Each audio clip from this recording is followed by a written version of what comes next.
Greetings, this is Eugene the Philosopher, the greatest living philosopher after the unfortunate passing of Quentin Robert de Nameland, who has been the greatest living philosopher before me. In this video, we shall talk about speculation, and in particular, the economic speculation, or economical, I don't really know. So, now, usually when people talk about speculation, especially this is true for like post-socialistic countries, like former USSR countries, it is still considered to be something, like shameful and unworthy and like harmful for the whole society. So, people always complain about, all these dirty dealers and profiteers, etc., etc. But I don't think it's that way in reality. So we'll consider some of the examples right now. Well, one of the examples that are frequently drawn to the support of this claim that the economic speculation is something dirty and immoral almost, is the example, well, let's consider an area of a country that was hit by some natural disaster, let's say. So there's like a lack of food or water or electricity or whatever. And obviously, through just regular market laws, as the supply of these goods or whatever services is low, the price gets pretty high, right? So, and people say, well, all those dirty profiteers, they benefit from our suffering, essentially, right? From this disaster, etc. They're making profits on our misery, fundamentally. So let us perhaps regulate the prices or do something about it of that effect. But I don't think it's reasonable. Like if you think about it a little bit, you would see that actually the rising of the prices, which is like a natural market response to dwindling of supply, it actually incentivizes other producers of these goods, like let's say water or food, or like diesel electric generators or something like that, to supply more of that into that area, right? So, which actually helps to relieve the suffering of those people. So by artificially lowering the prices, you actually disincentivize people to do that. Whereas let's say I have a job, I get some money for it, etc., etc. But if I see that I can make some profit by selling, let's say by buying a lot of water here where it is cheap and transporting it to that area where it is more expensive, so I can make profit selling that water to them, right? So it incentivizes me to actually supply them with water. And eventually, as more and more people do that, the price of water would normalize, because, well, there wouldn't be, this lack of supply in this area. So in this example, you can see how this dynamic equilibrium, this inherent dynamic equilibrium of the market helps to alleviate this problem fundamentally. So in this sense, I would say that speculation is actually good, like buying cheaper and selling at a higher price, because again, it solves the problem. It solves the lack of these resources in these areas. And again, as I've said, eventually the price would stabilize on more or less the reasonable value. So it's not something to fight, I guess, in this case.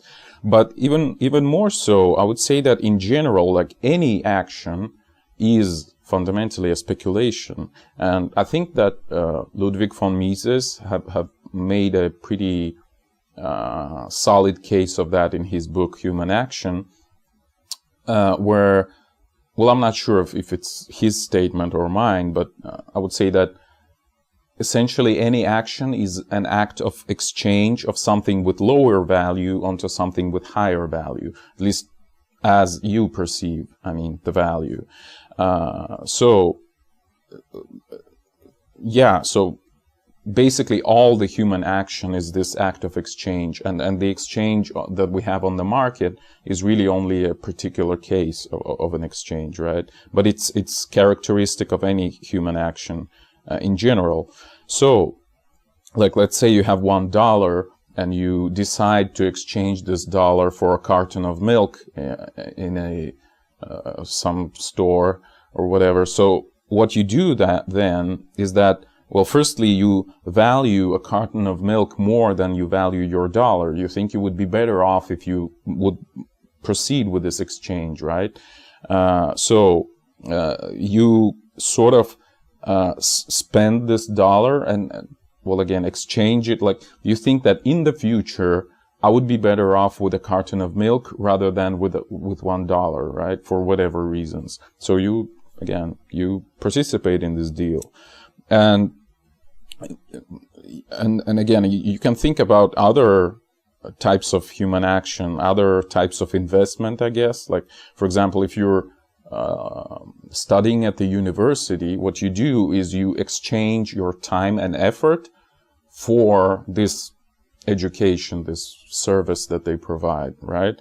So you, in some sense, you value future you with this education, this degree or whatever, more than you value present you with your time and effort. So you deem the exchange of your current time and effort reasonable. I mean, the exchange of all that for the future where you would have an education, university degree. And of course, as any other investment, this type of investment, I mean, of your time and effort, is also prone to risk. So, for example, like, you might, well, this education might not be valuable for you in the future. So again, it's a risky thing. I mean, future is fundamentally unknown, so we have to take those risks, right, in any type of action. So we sort of model possible outcomes in the future, and we decide to invest in this type of action or that type of action, depending on our picture of the future, right, and our picture of the world in general. So yeah, it's pretty much any type of human action is a speculation, is this act of exchange, right? And again, as was shown by Ludwig von Mises, and obviously the entrepreneurial activity is also the same type of speculation, where the entrepreneur combines different resources in such a way that it allows other people to solve their problems. So it produces something, this sort of like a black box, this product, right, that they sell later, that allows people to alleviate some of their problems. It acts like, almost like, again, see the title of this video, like a lever. And I know that lever is probably the British variant of pronunciation, but or maybe American, vice versa, I don't know. Nor do I care, to be honest. I would stick with lever because it sounds like liver, you know, and it also sounds like leave her, you know. Like, oh, when the time is hard and the wage is low, leave her, Johnny, leave her. I guess it's time for us to go. It's time for us to leave her. Something like that. So anyway, so it acts like a lever to kind of lift the load, so to speak, for people. I mean, the speculation performed by entrepreneur. So people might have various problems, such as, well, whatever, like various needs, you might say, such as hunger, or the need to transport something to somewhere, or the need of entertainment, or the need of improvement of their health, etc. So entrepreneur solves these problems for them in exchange for their money. So again, and in this deal of buying that from him or her, they solve they deem the future with this problem solved more valuable than the money they give in exchange for that. And again, that's a speculative operation also on their side. So it's like, again, speculation all over the place, basically.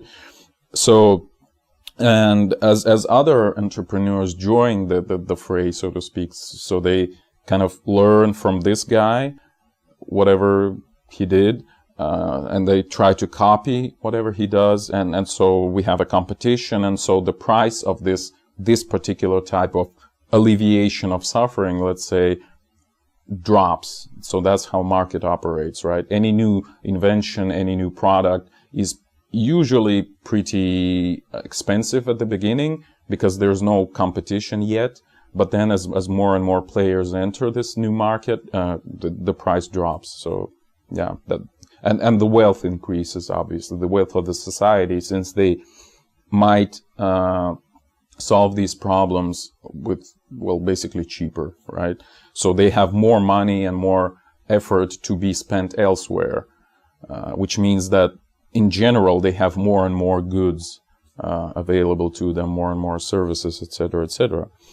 So yeah, and so that basically releases resources, frees up the resources to do some other things that they might be interested in, and it drives the further more and more increased division of labor. Basically, that's what I'm saying.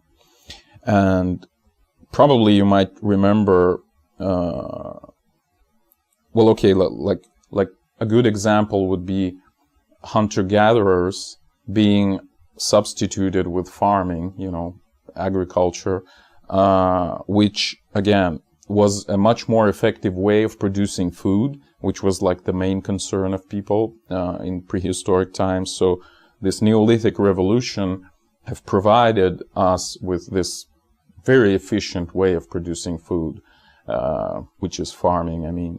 So that released some additional labor resources. I mean, just people had more time to be spent on something else other than just producing food.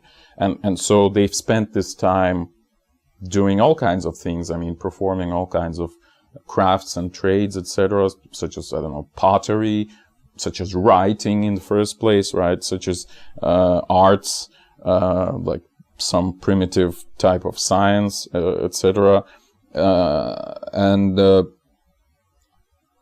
Again, so it just deepened the division of labor, the introduction of a more efficient way of producing food, right? So it freed up more human resources to do other things.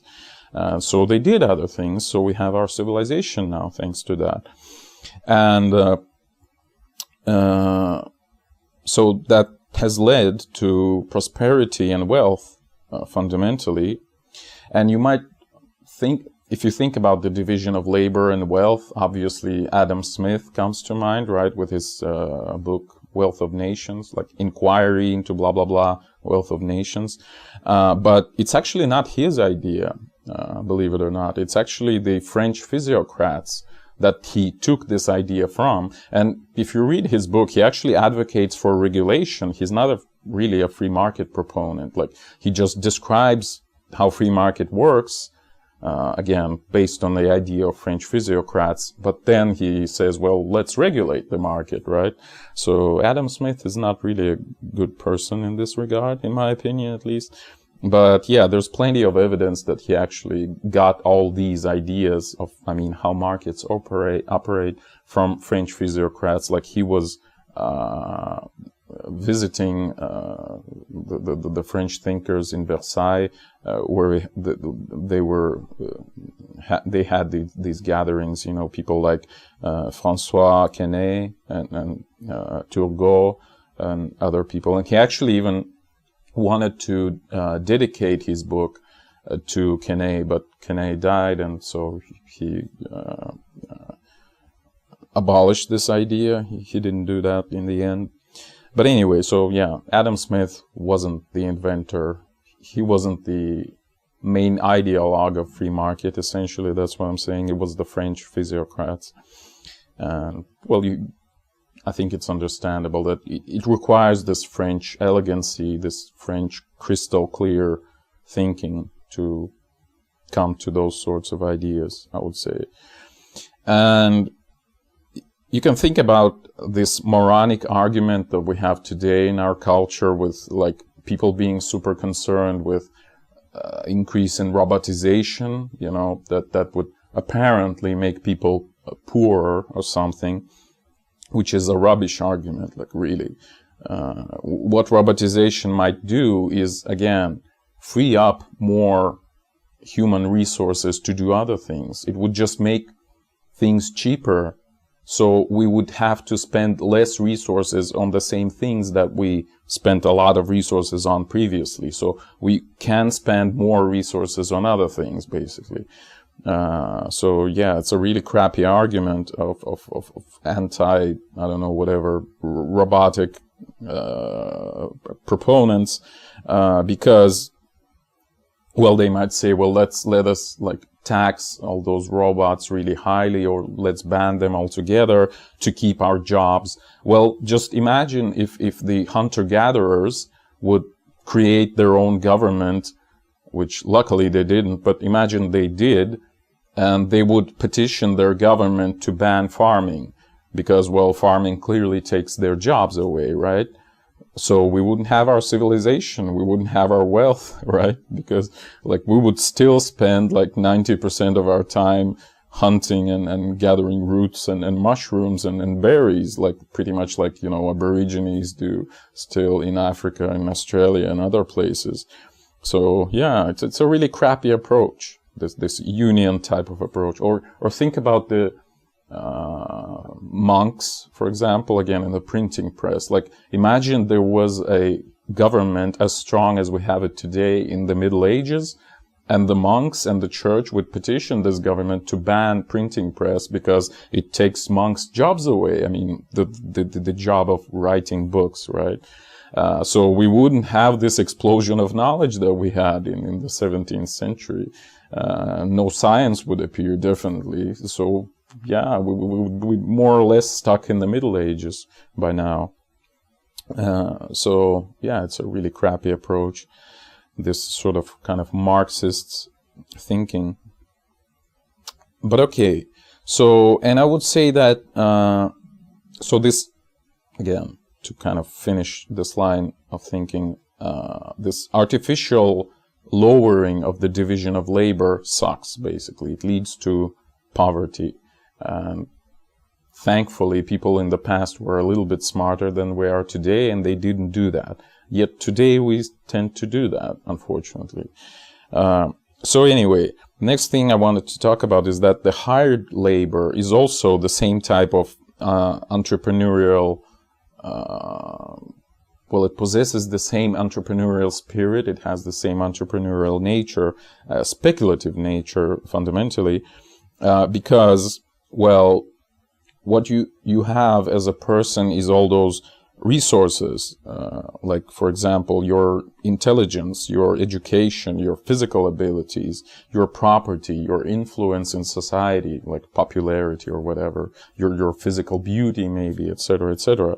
So you also act as an entrepreneur, combining all of that to provide some product, some service for whoever needs it, like for a factory, let's say. You have an education of a worker, you have a physical ability to do stuff, you're intelligent enough to operate a complicated machine, etc. So you sell all this package to the owner of the factory, and he luckily accepts this deal because he needs that kind of worker as you are. And so yeah, that's a mutually beneficial deal, etc., etc. And it works like everywhere. So yeah, so basically what I'm saying is that even a worker is really not just worker as Marxists, for example, perceive that, but he actually is an entrepreneur of itself, of himself, and he also acts in this speculative way.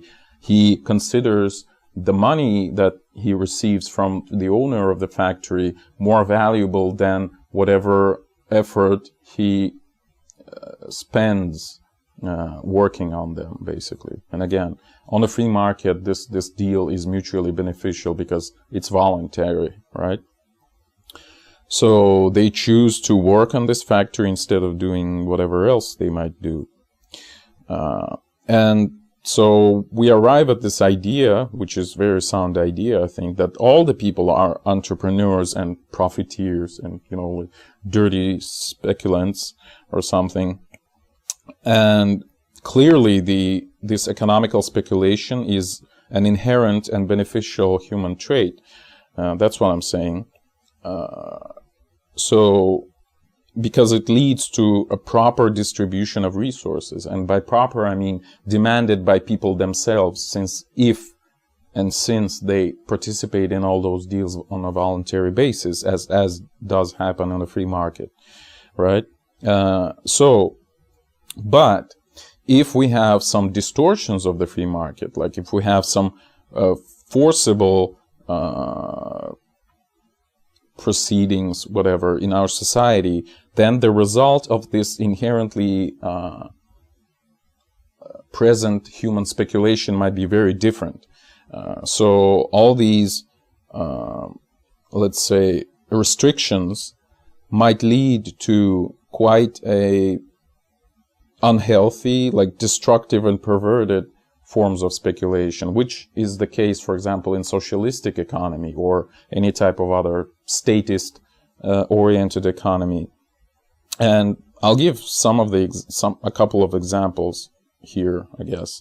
Like, for example, forcibly lowering the prices obviously would decrease the supply of your goods. It's like an axiom known to any reasonable people, that if you force the prices to be lower than they should be according to market behavior, what you do is introduce two things in your system. It's that the first thing is a deficit, so you don't have enough of those goods or services because the producers of them are not incentivized to produce them, because they cannot sell them as at their, let's say, reasonable price. The government forces them to sell them at lower prices, right? So they would not do that. Like, they wouldn't produce those things. So you have deficit. Like, look at the photos of the lines in the Soviet Union for whatever products.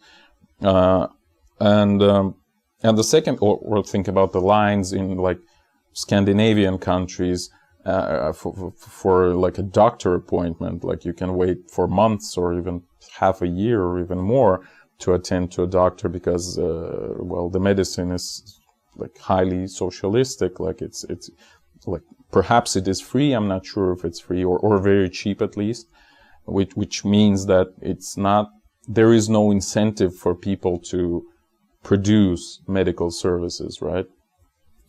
So yeah. You arrive at deficit. And the second thing you arrive at is the black market, obviously, because if you can pay a little bit to somebody who can provide you this type of goods or services right now, instead of like waiting for half a year to get it, you would probably do that, because why not, right? So you value these goods or services more than you value your money, even though you can your money and plus your time. I mean, the time it would take you to wait for like to get them from the government or whoever else provides them in a usual manner.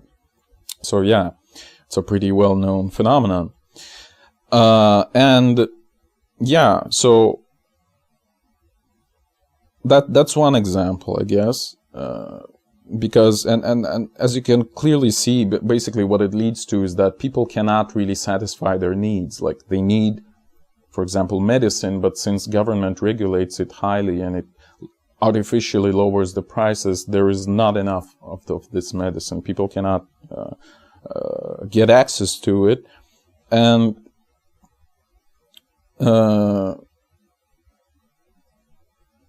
yeah, so basically, it acts like an artificial, again, hindering of the division of labor.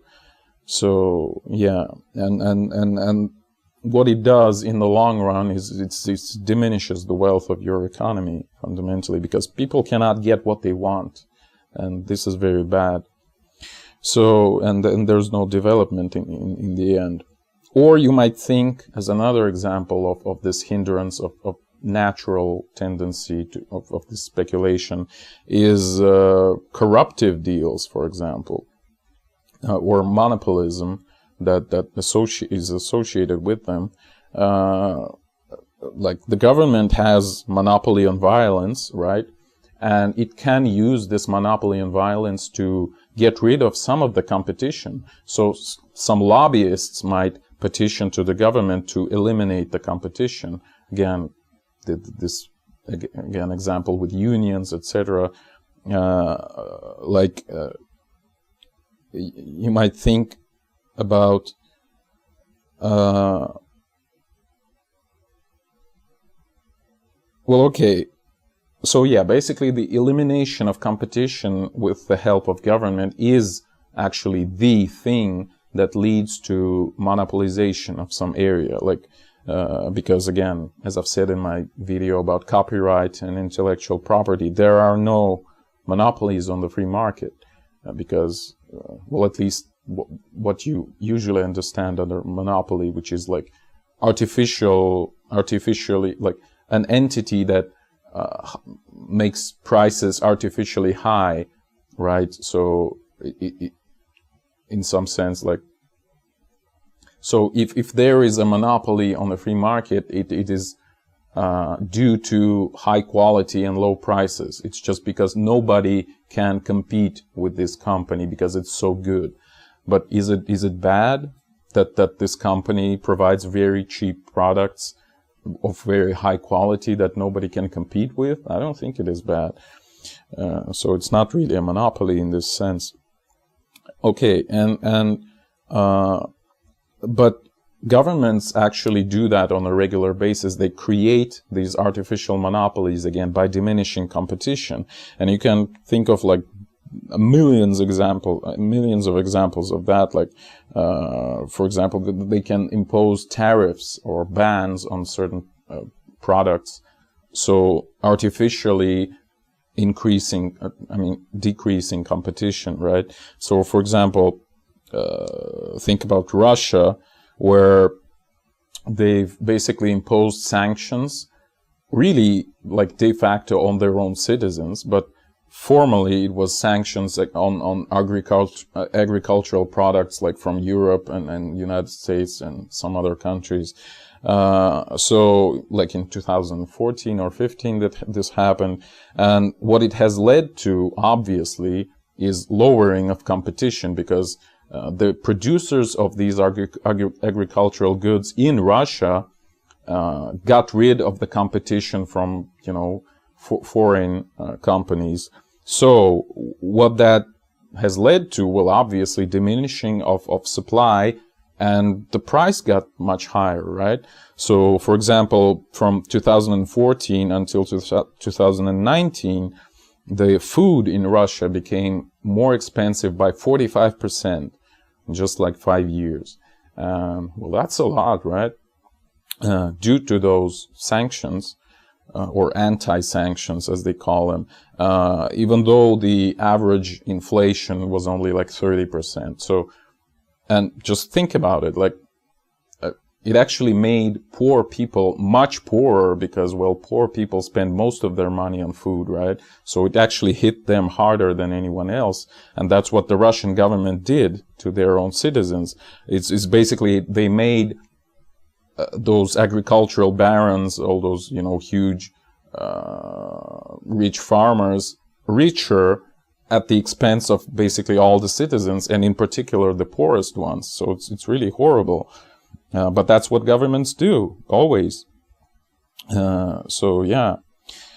And like, if an occasional imported goods somehow get to Russia, they just destroy it. And like in 2015 up to 2018, just think about it, 26,000 tons of food was destroyed by the Russian government.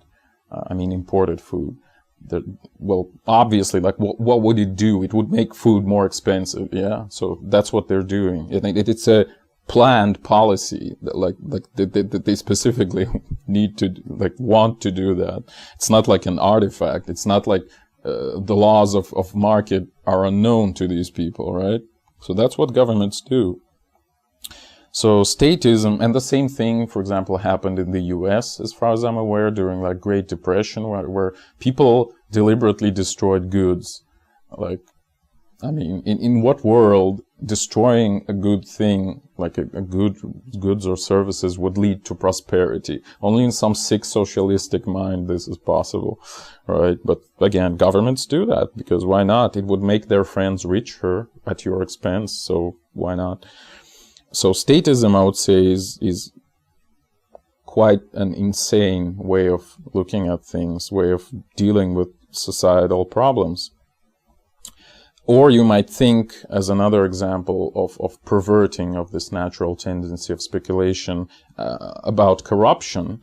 Like, think about government-issued tenders or grants, or this public spending, public procurement. So, in essence, what happens is that it's not you, but it's the government clerk who decides who gets your money, right? So they rob you by taking your money as taxes and then give to their friends this money, basically. That's what happens. So, yeah, it's a pretty crappy situation. And obviously, since it's not you who decides who's going to get the money, but the government clerk, it might pervert the whole economy, right? It might create all those investment bubbles or whatever.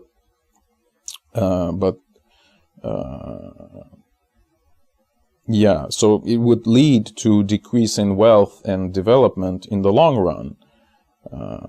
And even those corrupt officials or these monopolists that benefit from the governmental diminishing of competition, they would also suffer in the long run from all of that, because the whole society becomes poorer and the resources become less abundant for everyone, including them. Even though in the short-term perspective, they might benefit from these corruptive deals.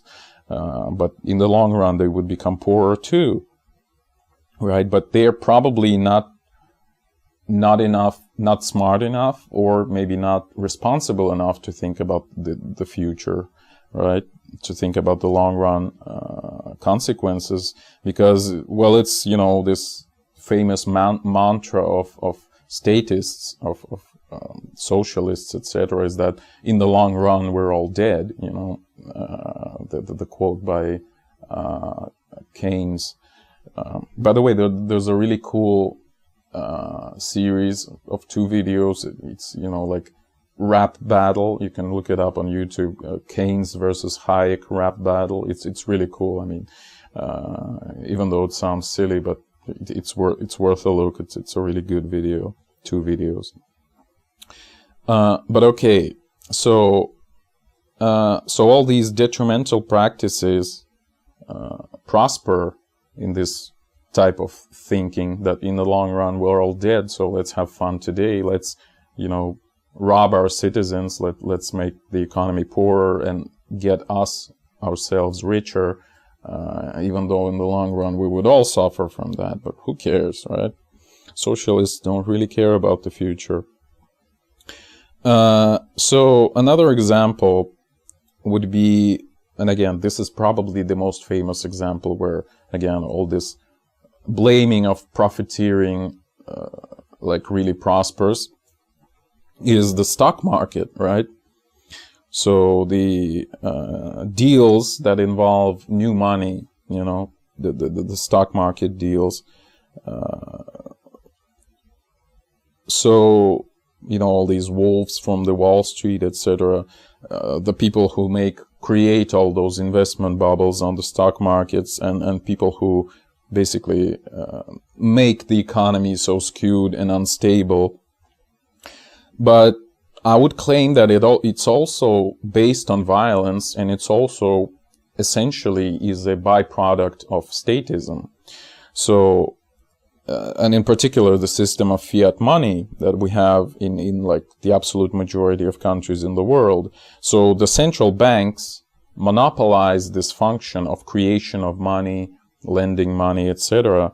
And they might create through this fractional banking system an unlimited amount of money and give it to their friends. So that's what they do, and that's what makes all those bankers extremely rich, right? It's not because they did something useful. It's just because they are friends with the central bank maintained by the government again,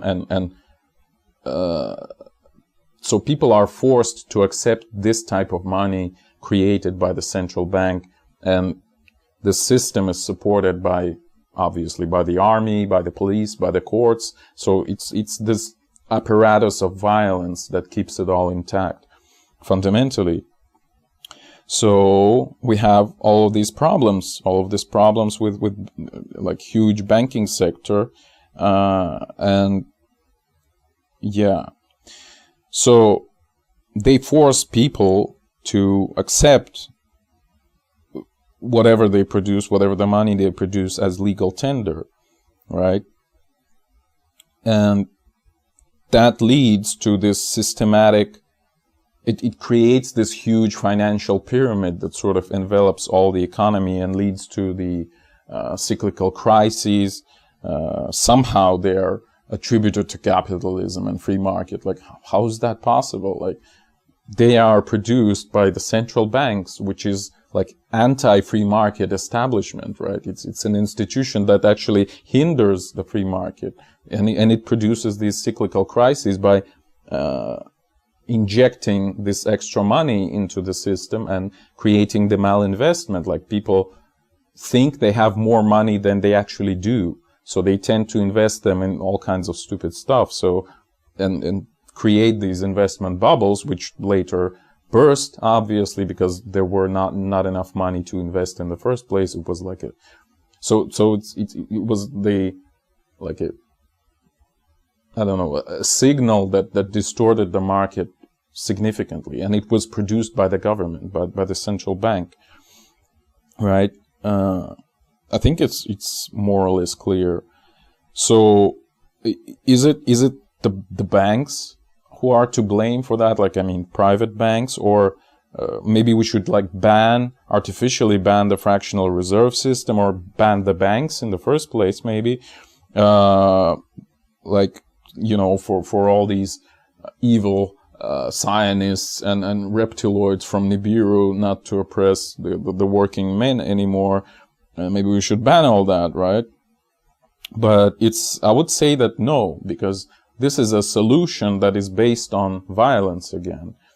And, well, it's a frequently observed thing when violence in the past leads to problems, or let's say one type of violence leads to problems inevitably that you need more violence to solve. And this is exactly the same situation. Kind of like, you know, a lie in interpersonal relationships. Like, one lie leads to some problems that you have to counter with another lie with.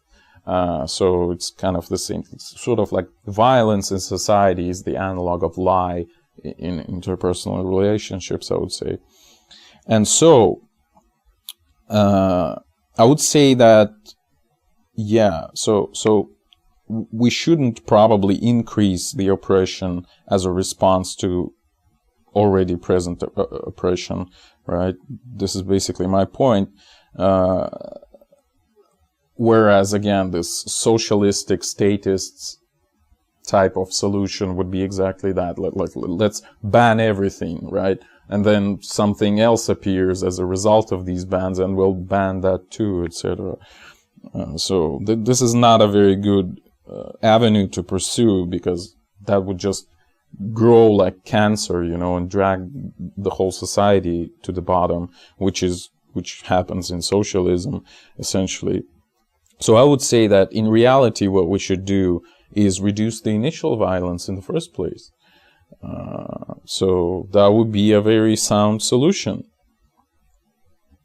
So we can get rid of the violence that we already have just by stopping this forcible, like, just basically stop forcing people to accept this particular type of money that the government produces. So that would be a good good first step, and it would solve all those problems, I believe. Just getting rid of this particular violence, like just again stop forcing people to use the money they produce. I mean, the governments, such as dollars or euro or yen or pound or ruble or whatever. So, but well, okay, you might ask, well, if we would stop forcing people using this money, what kind of money would people use? Well, whatever, who cares? People would figure it out, I mean, for themselves. They might use any type of private money, for example, that they would like. And what that would achieve fundamentally, again, elimination of this monopoly on the production of money held by the government and its friends, you know, all those banks. What would that achieve is bring competition again. Eliminate monopoly, allow competition of different types of money. So what would that make is that people would stop using money that are depreciating, because, well, why would you sell something to me for money that you know would cost, you know, less tomorrow? So this competition would create a situation where people would only use money that they know would not depreciate, right? Because, well, why would you need any other type of money? So whoever the emitter of this money is, and I don't really care who it is, their money would only be used by people if they don't allow all those unhealthy tendencies, if they don't over-emit their money, or perhaps even if they don't emit them in the first place, I mean, over a certain quantity that is fixed in time, like they would certainly not be able to use fractional reserve banking, because again that leads to inflation, etc., because people would just never use this type of money, right? So we'll get rid of the inflation. That's a good thing. I mean, prices wouldn't rise, and as a nice side effect, because, well, again, the producers of money wouldn't allow more emission. And the second nice thing that we would achieve by that, again, by eliminating the violence, the monopoly on production of money, we would achieve the demise of consumerism that people often complain about. You know, today everything is about money. People want to buy stuff all the time, etc., etc. But just think about it. Like it's actually supported by the government. It's the only source. It's not the free market. It's not the capitalism that drives consumerism. It's the government, because they actually artificially sustain some level of inflation, because they say, well, otherwise people wouldn't spend. Well, exactly, right? So that's what drives consumerism. It's a deliberate policy maintained by the governments all over the world. But if you have money that is actually perhaps deflating over time, so I mean, the prices of goods, not the money, but the prices are deflating over time. So you would be incentivized to save rather than spend, right? So you wouldn't have those consumerist tendencies. And it's actually a much healthier approach. You would think, well, why would I spend my $100 today on this thing if tomorrow this thing would cost less, right? I'd better save.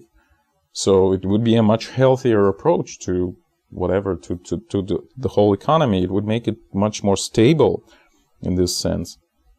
Now, of course, you would say, well, the GDP might become lower in terms of money. But who cares? I mean, if people become wealthier in real sense, who cares if the GDP in numbers dwindles? Like, nobody really cares. I mean, only stupid economists who are educated in this idiotic paradigm of today would care, probably, but it's their problem. So, yeah. So if there's no one to force you to use these devaluating currencies monopolized by the governments, it's not a bad thing, actually, if you think about it, right? So, and we would have no financial bubbles or crises. You know, these proverbial cyclical crises of capitalism, which have no connection to capitalism whatsoever, but again, they're connected to the monopoly of money production held by the governments, because, well, how can you have investment bubble if there's no money generated to invest anywhere? I mean, no new money. Like, money would only be spent on something that people really need.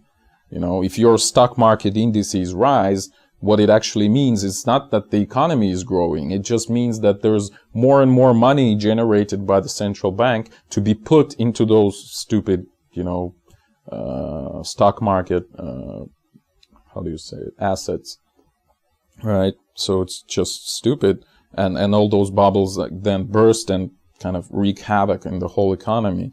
So we wouldn't have that if we have a private money, like completely deregulated money system, like no central bank, no, again, no violence, basically.